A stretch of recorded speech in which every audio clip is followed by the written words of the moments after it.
Hello, everyone, and welcome once again. Here we are in our 21-day Daniel Fast and Prayer program, and it's day 19. Oh my goodness!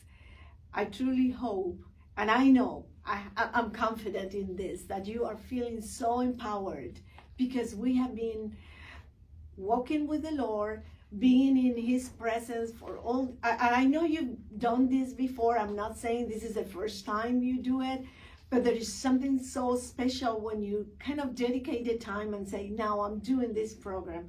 This is for you, Lord. So let's get on this.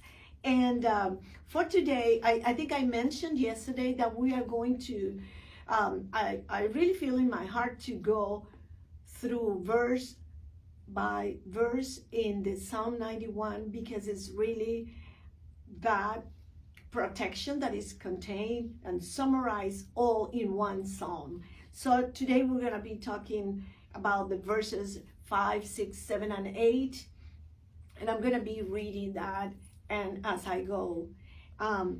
Verse 5, you will not be afraid of the terror by night, or of the arrow that flies by day.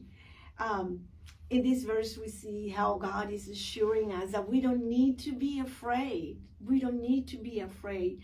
And the good thing, and I need to say this before I move forward, I have to say thank you to Pastor Joyce, Ruth.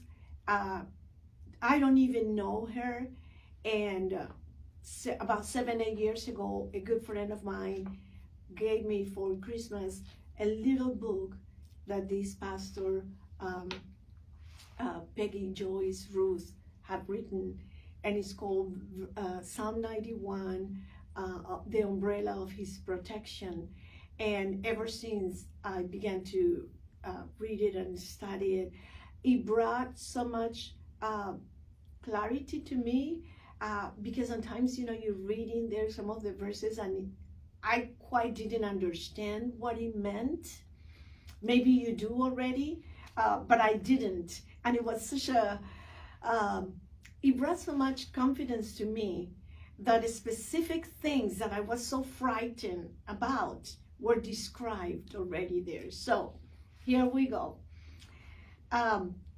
Like I said, you will not be afraid of the terror by night, or of the arrow that flies by day. And in this verse, we see that assurance that God is giving us. And the terror by night refers to that evil that comes through man. And that is terrorism, that is robbery, that is murder, that is wars. All that is sort of man-made. And I don't know you, but for many years, living back in Venezuela, I suffer from this. I was always afraid that, somebody was gonna try to rob me, or, the kidnapping that was, back then it was the thing of every day. I lived under such fear that then when I read this and I began to understand what it meant, I thought, okay, Lord, you already made provision for that. And this is what the Lord is telling us. In these times that we are living, that fear of terrorism, warfare, even biological weapons, contamination of the water, pollution, and contamination of food, all of that is brought to us through man. God is already saying, even before man started to mess with biological weapons, I had protection for you. So that in faith we receive it, and what we need to do is to exercise our spiritual weapons, and that is when we talk, when we declare, when we appropriate this by faith and we begin to declare it. So we continue on the verse, and it says, the arrow that flies by day. And this refers to those specific attacks. It's like that arrow that goes to a target, so that the enemy is targeting us and to wound us. Could be a physical wound, could be spiritually, emotionally, but even financially. But again, we put our faith in God, and He is saying, even that arrow that the enemy is sending specifically to certain area of your life, I got that covered. Trusting me, I got that covered. So, and then we continue on verse 6, and it says, do not be afraid, nor of the pestilence that stalks in darkness, nor of the destruction that lays waste at noon. And this is like this category of evil. We can see that pestilence, the Lord mentioned that again, is repeated in this psalm. So it is for us to pay attention. The Lord is telling us by repeating this pestilence in this Psalm 91, this is important. This is for us to pay attention and know that there are going to be times like the times we are living in which that evil, that fear of that evil is going to be so strong that, but the Lord is saying, I take care of that. Simply believe in my word, because I'm telling you that I take care of that. And that destruction that lays waste at noon, it refers to those things, those situations, evil in which mankind has not control. And that is, floods, hurricane, tornadoes, fire, what we call natural disasters. And sometimes people say, well, that's God, because it's natural. That's not God. God is not sending that disaster to kill his people. And we can see in the Bible how I think it's in Mark 4:39, that Jesus rebuked the storm. And well, was Jesus going to be rebuking something that was sent by his Father? No. He rebuked it because that storm was from the devil. And that's what he does. He is here offering that protection for us. And I feel so like, okay, we see every single fear that we can think of is already, the Lord has thought about it, and he said, here it is. For that one, I'm offering protection. That too. And then verse 7, it says, 1,000 might fall at your side and 10,000 at your right hand, but it shall not approach you. And then on verse 8, we read, you will only look on with your eyes and see the recompense of the wicked. Well, we see again, it's like God knew before time.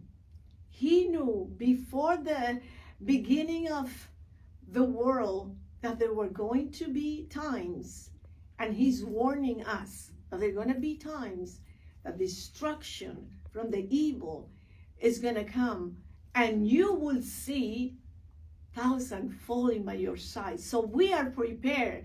We know that nothing will come to us.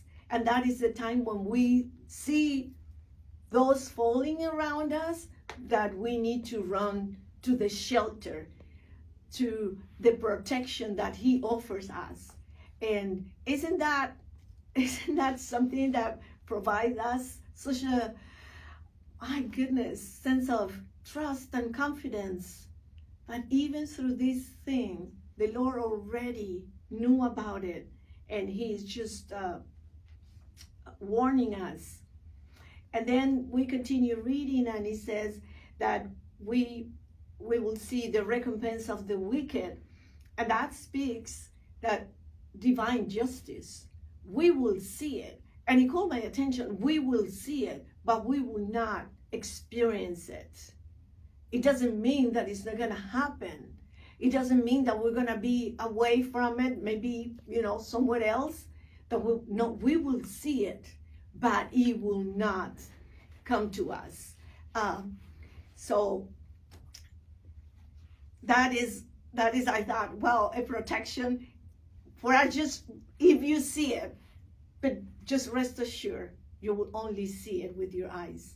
And you will see the recompense of the wicked, meaning divine justice, whether now or later. But God is the God of justice.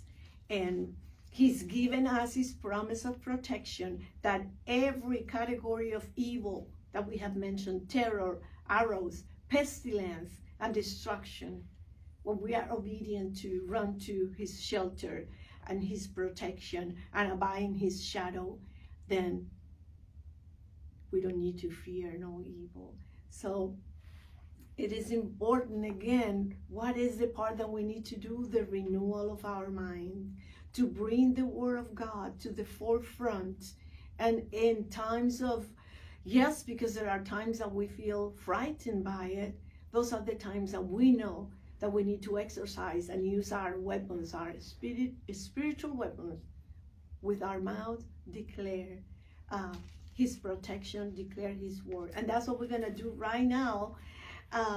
We are going to believe and confess out loud.